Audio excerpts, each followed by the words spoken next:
आओ कैसे पलटा रहे?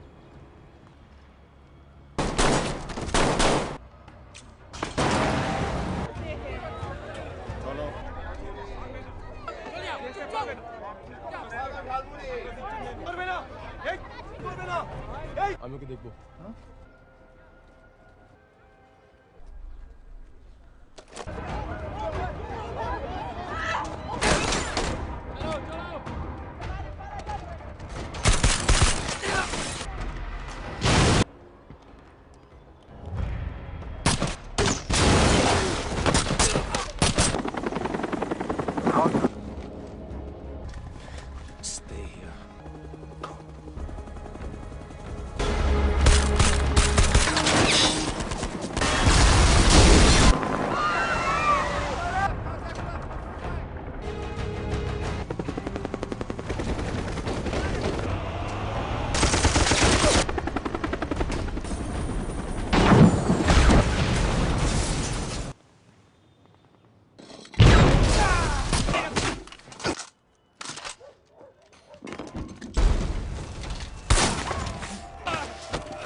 I need you to run.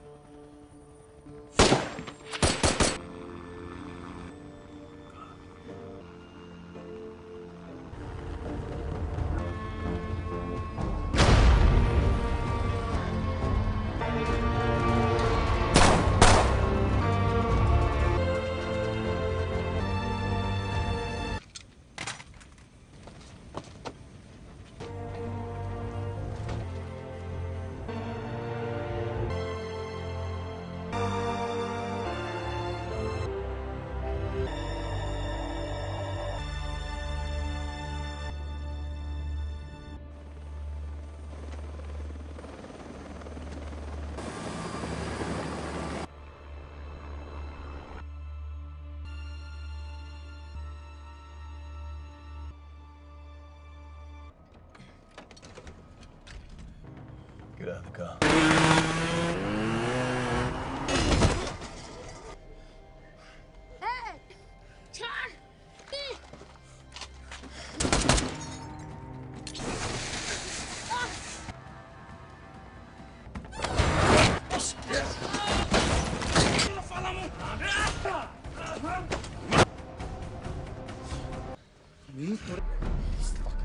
Come on, gotta move.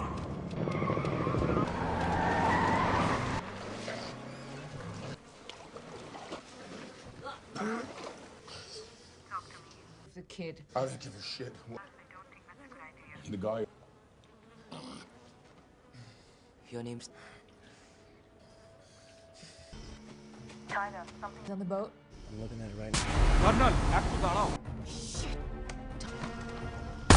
100 meters out and closing in on your position. Move fast. Just no luck. They come.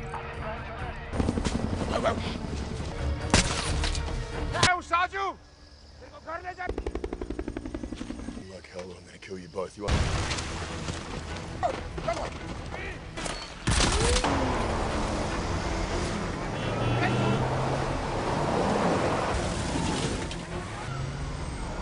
Sergeant can have a team come in and grab the gate. What gate?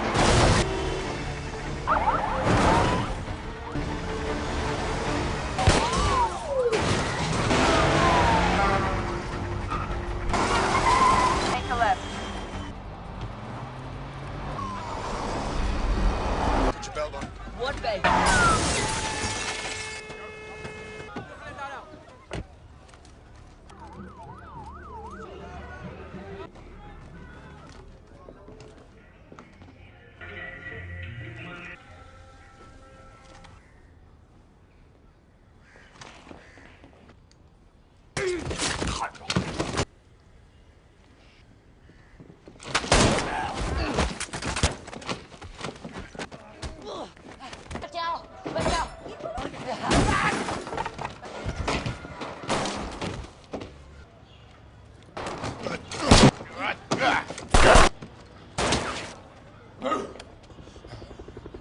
That's me.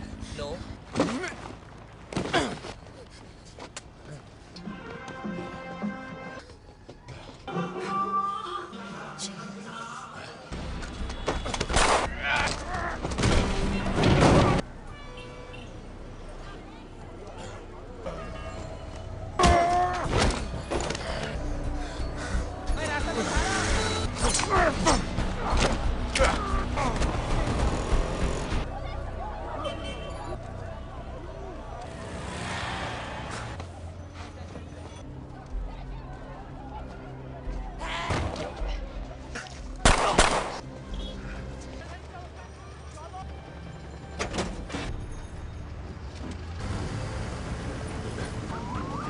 Hold on.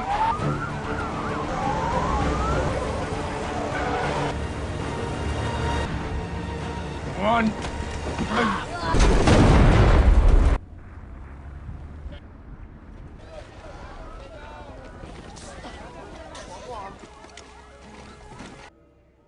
Tell them this.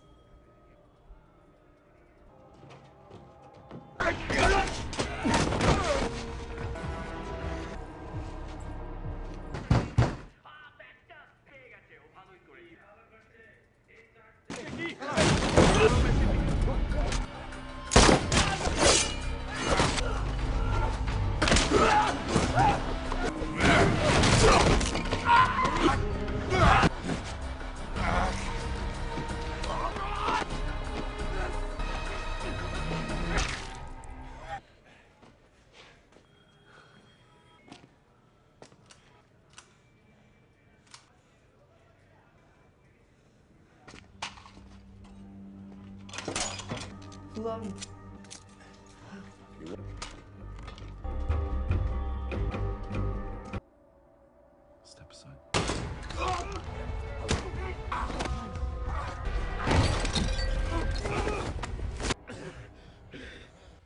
Come on, stay down.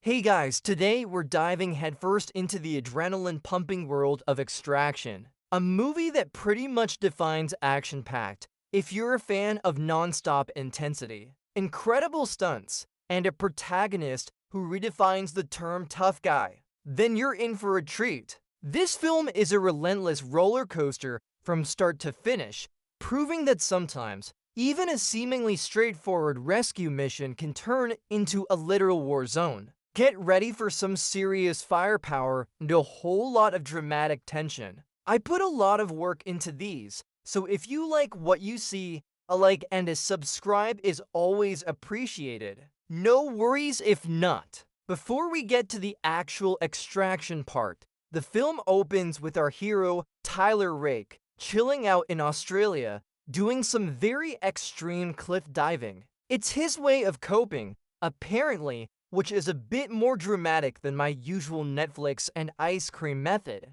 Meanwhile, in Mumbai, we're introduced to Ovi Mahajan Jr., the teenage son of an imprisoned Indian drug lord. Ovi Mahajan Sr. Jr., who clearly isn't having the best day, sneaks out to a club because teenagers gonna teen, right? Big mistake. he gets snatched up by Amir Azif's goons, a rival Bangladeshi drug lord. Because in this world, if you're not getting kidnapped, are you even a powerful drug lord, son? His father, from behind bars, puts out a massive bounty to retrieve his son. The job falls to his head of security, Sayu, who, let's just say, has a rather intense poker face. So, the stage is set and Tyler Rake, fresh from his extreme aquatic therapy, is brought into the fold by Nick Khan, his operative handler. She's the pragmatic brain behind the brawn. The mission, extract Ovi from Dhaka, Bangladesh, which is basically Amir Azif's personal fortress. Getting in is the easy part, a stealthy parachute drop into the urban sprawl. He quickly locates where Ovi is being held, a heavily guarded compound. This isn't exactly a knock, who's there situation, more like a grenade, who's still standing. As Rake moves through the compound, the initial firefight is a brutal dance of tactical efficiency. The crack of gunfire echoes through the narrow corridors, punctuated by the visceral thuds of his close quarters combat. He's not just a shooter, he's a human wrecking ball,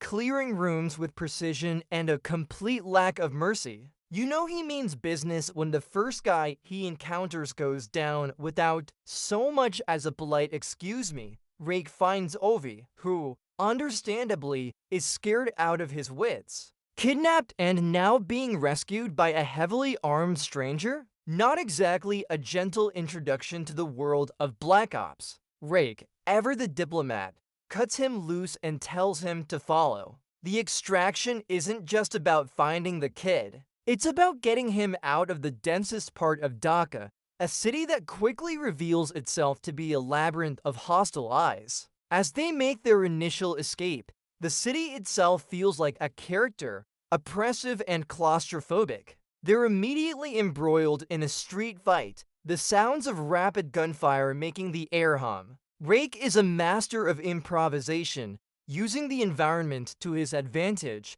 turning every corner into a potential ambush point, every obstacle into a shield. Ovi, on the other hand, is mostly just trying not to get hit, which is a full-time job when you're with Rake, just when you think they might have a clear path.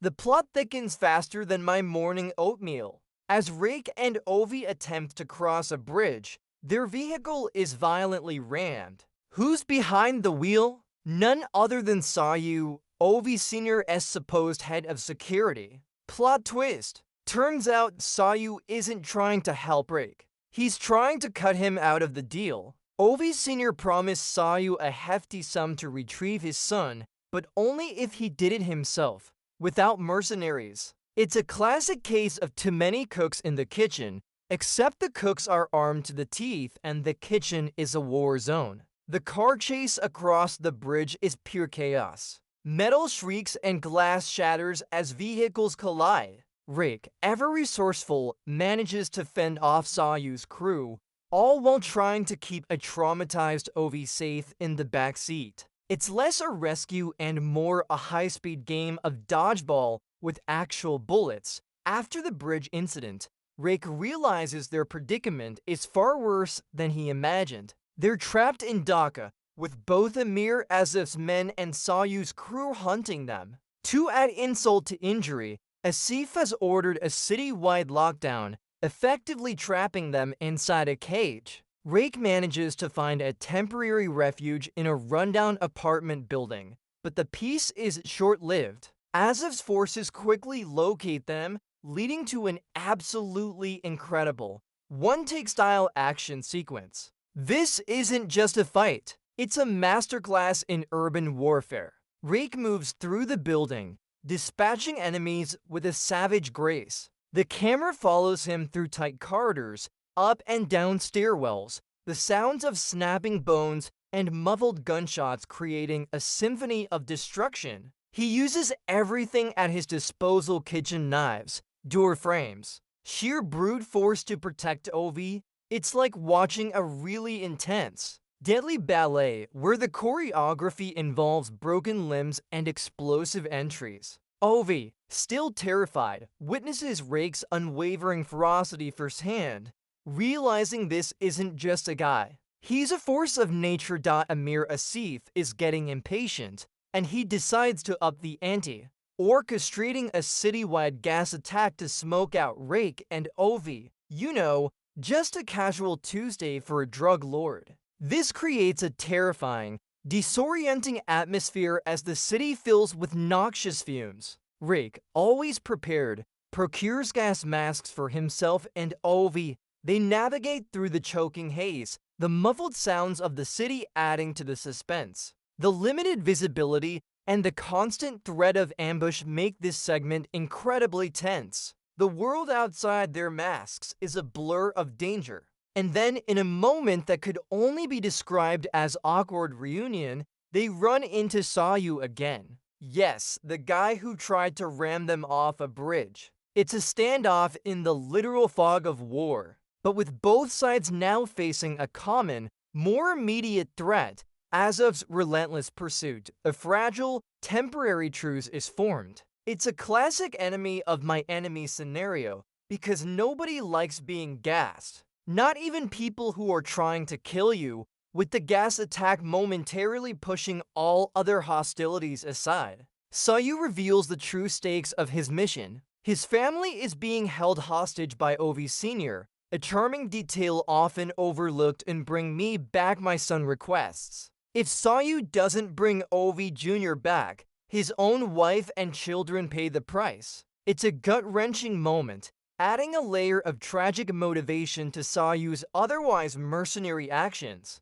Meanwhile, back at the command center, Nick receives a chilling call from Amir Asif, a man who clearly doesn't understand the concept of personal space or boundaries. Informs her that he's aware of Rake's location and that he's placed bounties on both Ovi and Rake, because why not make things even more complicated? This raises the stakes exponentially. Now everyone in Dhaka is essentially hunting them, turning a dangerous mission into a suicidal one. Nick's expression tightens. The weight of the situation is clear. Their window for extraction is closing, and the entire city has become a hostile hunting ground, with the temporary alliance formed. Rake, Ovi, and Sayu try to make their way through one of Dhaka's sprawling, chaotic markets. If you thought navigating a crowded grocery store on a Saturday was tough,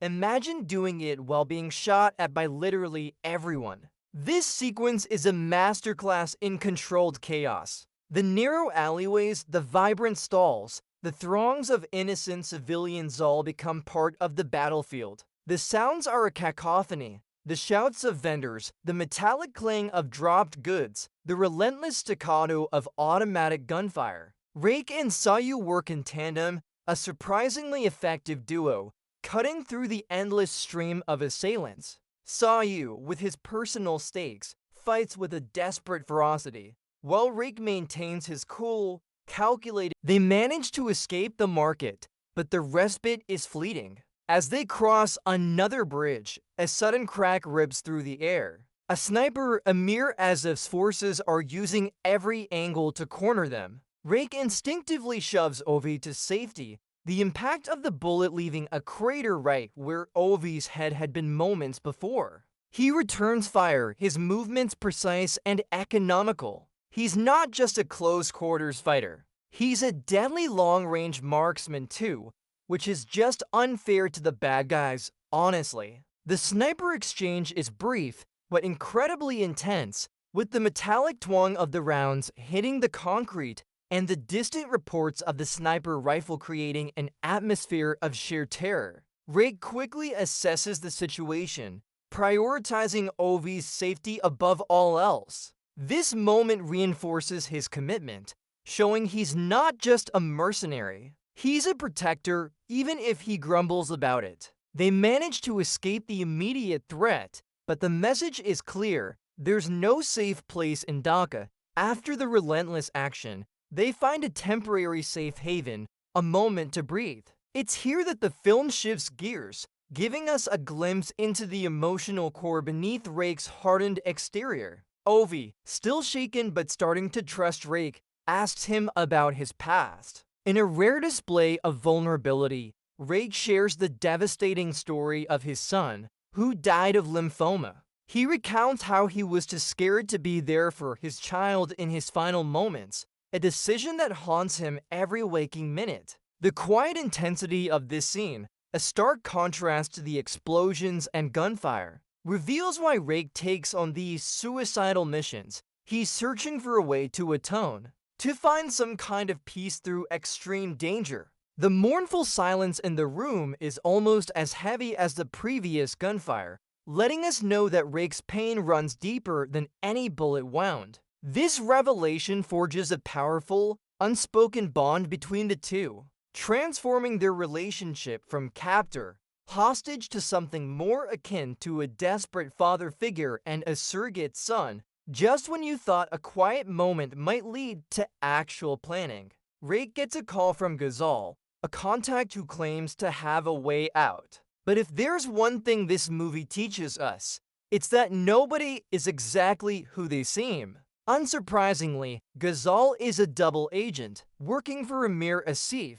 The call is a setup, a lure to draw Rake and Ovi into another trap. It's like a twisted version of Cat and Mouse, where the cheese is a teenage boy and the mice are heavily armed mercenaries and drug lords. As Rake and Ovi approach the designated safe location, the tension ratchets up. The audience knows it's a trap, but Rake, despite his cynicism, is forced to play along because options are severely limited. The city's oppressive atmosphere weighs heavily as they move towards what they hope is salvation, but what is almost certainly another deadly ambush. The sense of dread is palpable. You can almost feel the trap springing shut around them. The safe location turns out to be an abandoned school, and the moment they step inside, it erupts into chaos. As its forces are waiting, turning the once innocent halls into a deadly firing range.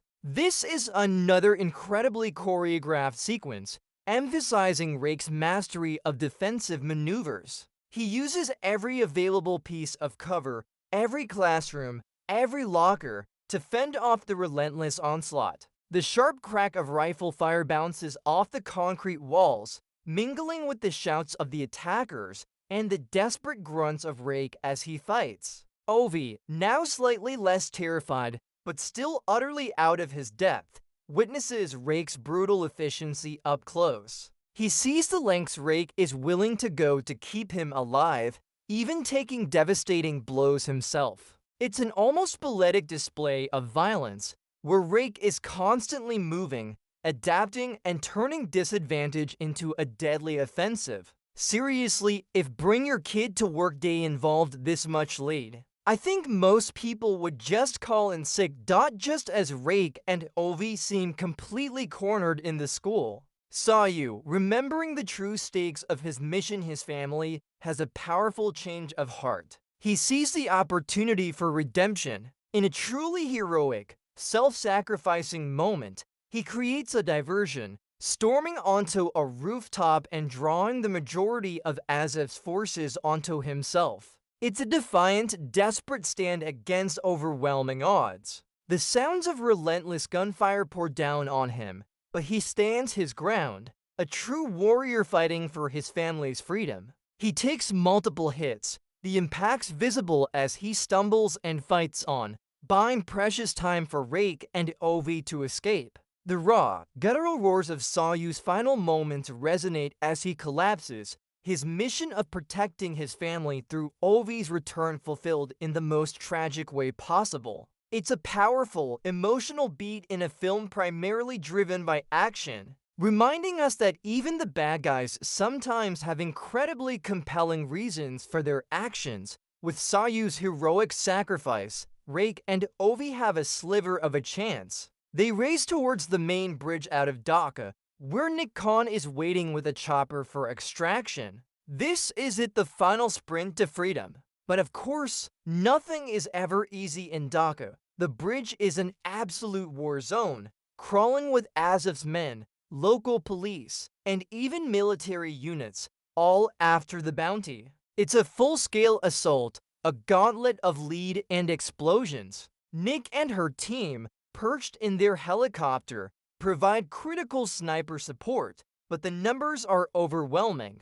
Rake pushes Ovi ahead, constantly putting himself in the line of fire, becoming a human shield against the storm of bullets. The deafening roar of the chopper blades mixes with the constant crackle of gunfire and the booming of grenades, creating a truly overwhelming sensory experience. The bridge itself becomes a character, a deadly, metal pathway to either salvation or doom. Rake's exhaustion is palpable, his every movement a testament to sheer will. As Rake clears a path, Nick makes a daring move, bringing her helicopter down directly onto the bridge.